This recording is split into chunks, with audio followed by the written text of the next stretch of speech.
12%. Mass shootings are becoming commonplace. This year alone, over 300 mass shootings have taken place across the country. That's why hospitals are doing their best to prepare. KX News reporter Robert Sir joins us following One Health System's visit from a doctor credited with treating hundreds of victims in one of those shootings. Robert.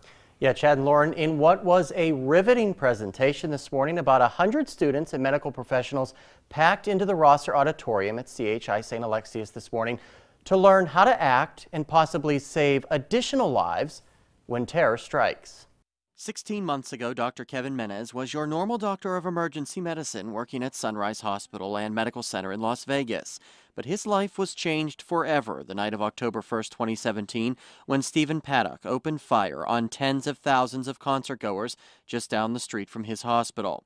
In the hours that followed, Menez and his team would treat over 200 victims for gunshot wounds.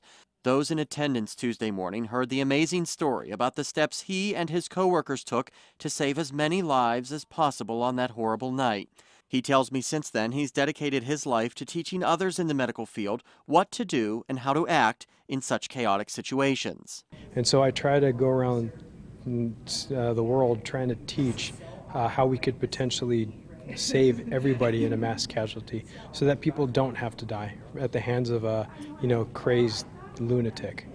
Menez tells me a mass casualty event is any event where there are more victims than available individuals to treat them. It can range from just 2 to thousands.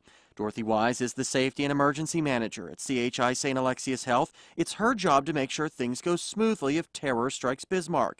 She says this was an eye-opening experience. I'm going to go back and reevaluate our plans. I think a lot of those suggestions and things that he put in place there would be greatly beneficial for us because they handled a huge amount of people with a small amount of staff, and those are the same situations we're facing here. Some of the suggestions by Menez included keeping security tight to make sure no shooter can enter a hospital and kill additional victims, as well as grouping the victims by the severity of their injuries. Students in attendance say they learned quite a lot from the presentation. It actually blows my mind. I came because I was interested because I actually had some friends that were at the incident, and it all stuck my mind to see all the behind the scenes of it, because you hear about all the things, all the people that were saved and everything that happened, and it's crazy to me to hear how he handled it all.